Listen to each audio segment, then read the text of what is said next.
Bro, what do you mean 2? 2, what do you mean? 2 what? Two fucking bags of Sour Patch Kids, bro. I like the watermelon, I like the regular ones. You know, gotta keep it fresh. You know, so some days I want to eat the watermelon one, you know, and then some days I want to eat the normal one. You know, however I feel, right? I'm just kidding, I clickbaited the shit out of you guys. But, so stick around, because I got a reason for this. I have a reason that I clickbaited you, I promise, okay? And that reason, if you guys care enough and you want to listen, is about knowing your value. And I want to share a story with you guys, because I feel like the only way sometimes to get you motherfuckers to click the button is to show you some stupid shit like this, like, because everyone's like, damn, I want the Phantom, I want the drop top. This is like a $500,000 car. So you're not gonna buy it today? No, I already bought it. Oh, you I already did? bought that one. I'm not getting that one too, just that one, bro. So anyways, I want to talk about value and knowing your value and why it's fucking important, okay? Because a lot of you guys come up to me, motorcycle. Anyways, come up to me at expos, or you come up to me in person and you said, like, in the gyms or whatever, and you're like, I get this question a lot. What did you do to become successful? Like, what did you do? Like, what was your path? A lot of people want me to be like, oh, here's the path, right? Here's the way I did it. But the reality is, that's never gonna work for everybody, because everyone's path is different. But the thing that I can tell you, and the thing that did help me change my life, was knowing my value, right? Knowing what my fucking value was. You have to know what your value is if you want to get whatever it is you truly desire out of your life, right? So I'm gonna tell you a little story. Take it back to like 92. Well, nah, just kidding, because 92 I was like 3. But I'm gonna take it back to when I was 22 and maybe 23. I had worked at gyms. I worked at 24s. I worked at Golds. I did well when I went to Golds. I did shitty at 24.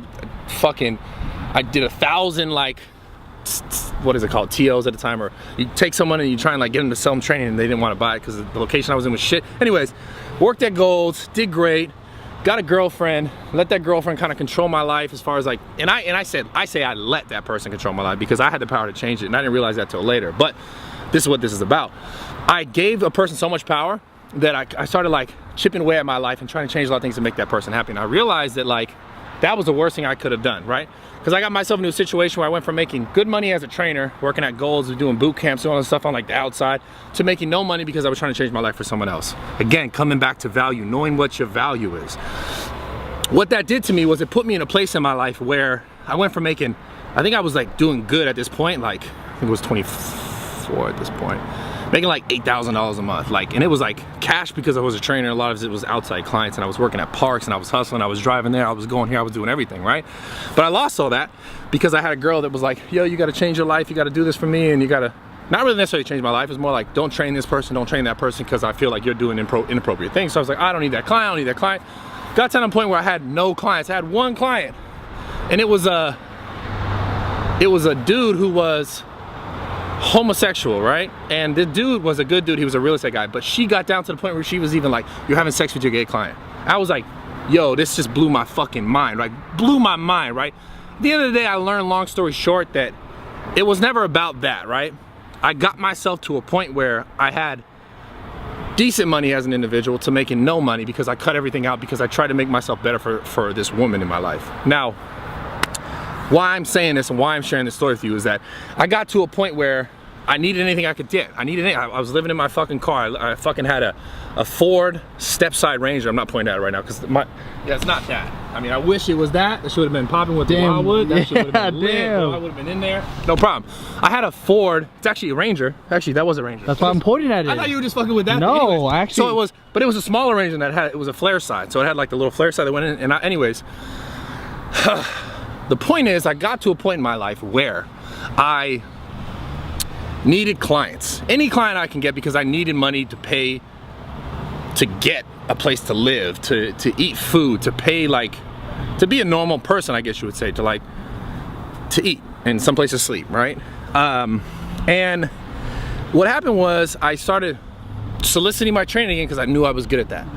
And people were willing to pay me, and you guys are gonna get this too, whether or not you were struggling or not, you're gonna get it, like, if you're a trainer, because a lot of people come to me like, yo, I wanna be successful in fitness. That's why I'm telling you the guys this story.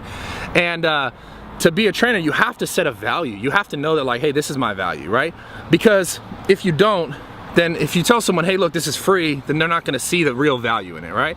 Or if you tell someone it's less than what you feel as though you're worth, you're gonna start to feel taken advantage of. Now, what happened was, people were offering me, you know, $60, and I remember saying like, no, I only want $100 an hour. That's what I know I'm worth because I've done XYZ in the past and I work with these people. And I was getting offers and people were saying no, they want to give you 60, they want to give you 40, they want to give you this, they want to pay you what they wanted to pay you because it was convenient for them. You have to hold yourself, right? This is what it's coming down to. Hold yourself to a value. If you know what your value is, hold yourself to that value. You can never expect anyone else to hold you to that value. No one else is gonna be like, oh, that's your value, like we'll give you what you think you're worth. And what people always want to give you what they think you're worth. But if you know what you're worth, then you're the only one who decides that. Right? And you have to hold that if you want to ever achieve that. So understand what I'm trying to tell you is that if you believe you're worth $100,000 in whatever, I don't care if it's training, I don't give a fuck what it is, it's what you think you're bringing to a table, right? If you believe you're worth that much, then the only way for you to like earn that much is to stand true to that. Not just be like, I'm worth that much, but like do the functions, do the things that are necessary to show that, to prove that, to earn that, right? And do it for yourself, because understand that like no one's gonna do it for you, right? Your value is a thing that like you have to decide it, you have to hold it, right? And whether or not you're a trainer or whatever you're doing with your life, like whatever you want to do, the message I'm really trying to get to you guys to understand is like, know that you have value, and you have to give yourself value and believe it before you can expect anyone else to give you value and believe in your value. Like you have to show someone something, right? You have to show up before like they're gonna be like, oh, that's the truth. You can't just tell people, oh, I'm telling you, this is what I'm worth, this is what I'm worth, look at my stuff, this is me. Like that's called fronting. Like fuck all that shit. Like this is fronting right now. Like I'm out here fronting. Like this shit don't really mean much. Like whether or not I bought this car or not I bought that car, like that's not gonna be someone's true value, right? That's gonna be this is a physical thing, a monetary thing, and that's great. And maybe for you, your goals is to get stuff like that, and you can do that. But to get there, whatever you do in your life, whatever your career path is or goal, you have to know that you have value in that. Like no one's gonna be like, yeah, I want to be a doctor. Be like, yo, but I'm a shitty doctor. Like I can kind of like, I might be able to get you what you need or fix you up, like maybe decent. Like own it, like own that shit. Like I'm gonna be the best doctor in the fucking world, or I'm gonna be the best fucking barista in the world. I don't give a fuck if you're at Starbucks, it doesn't matter. The point is like, own your value. Like know that you're worth something, and show people that, and you will get the things that you want out of life. So like I'm telling you, like just understand it. I've been there.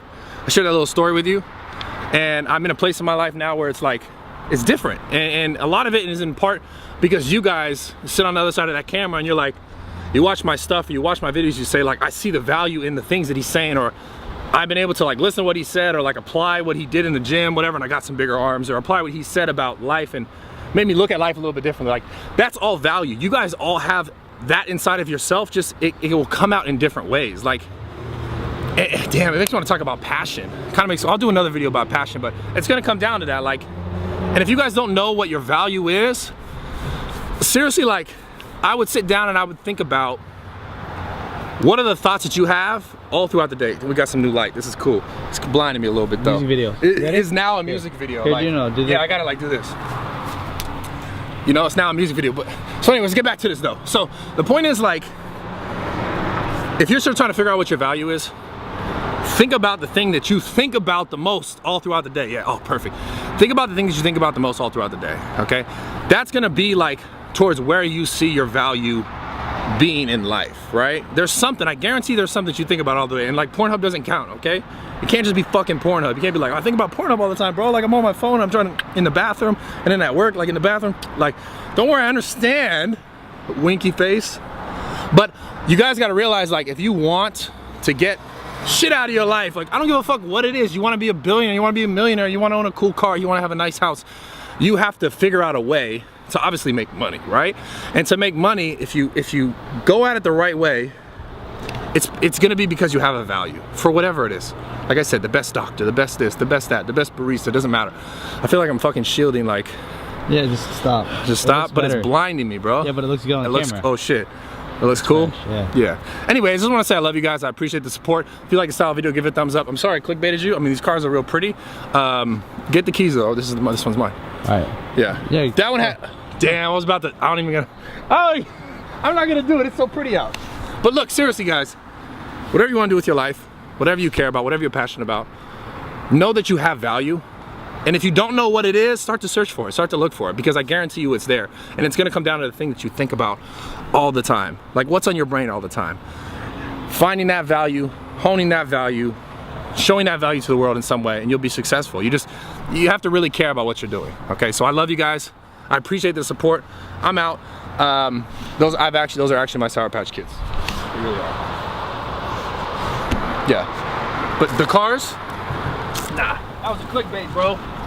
Clickbait for life. That's how you become successful on YouTube. If you guys want to know the secret, what you do is, and I know a lot of big YouTubers, what you do is you make up titles and shit that make people want to click on the video, and like you put like flashy shit. You'd be like, you know, fucking I almost died, you know, exclamation point, or you'd be like, he hit me, and or you'd be like, what's the title of this video? I bought two, and I'm gonna stand in the middle right here like this. I bought two. Yeah, let's go. Well, you gotta go check out the Bentley truck. Yeah, because we're actually gonna buy that one. Yeah, let me grab my shit though. All right.